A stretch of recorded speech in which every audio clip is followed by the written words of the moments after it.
Hello बच्चों, let's read the question.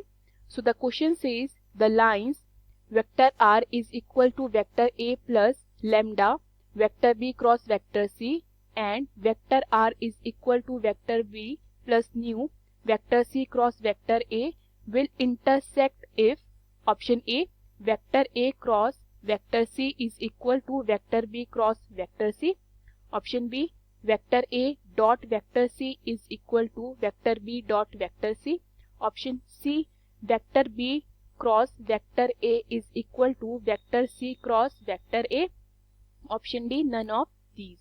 So the key concept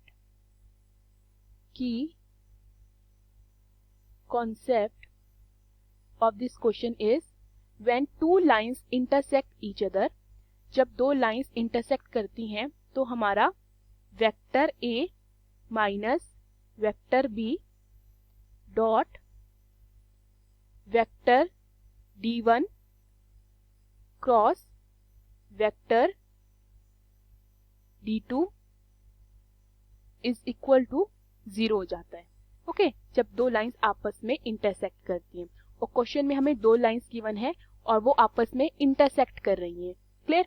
सो मेरे पास vector A minus vector B dot d1 की जगह क्या आ जाएगा? d1 की जगह मेरा आ जाएगा vector B cross vector C multiply by and d2 की जगह क्या आ जाएगा मेरा? Vector C cross vector A is equal to 0 हो जाएगा.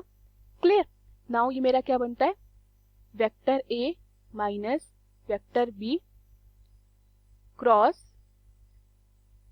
Vector B multiply by vector C dot vector ए.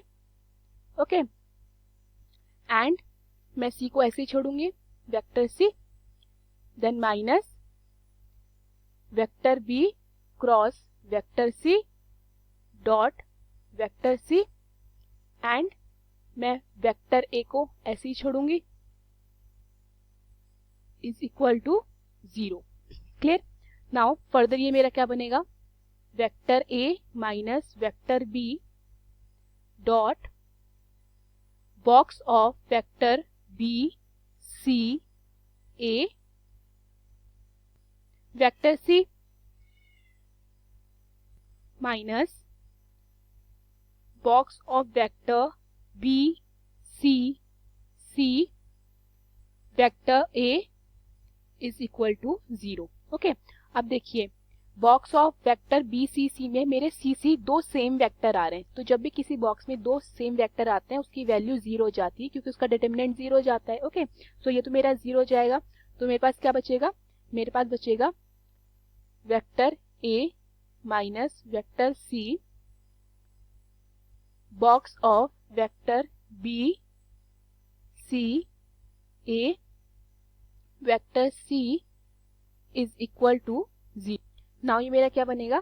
ये मेरा बनेगा vector A minus vector B dot vector C box of vector B C A is equal to 0.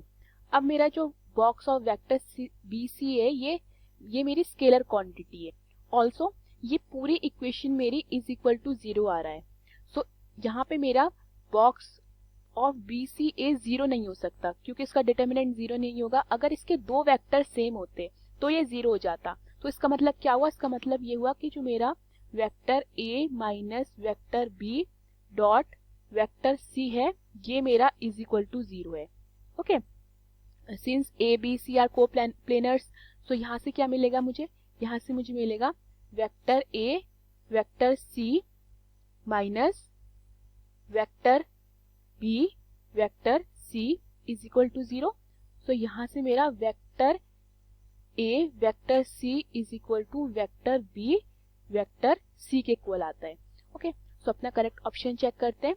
So the correct option is B. Hope you understood the question. Thank you.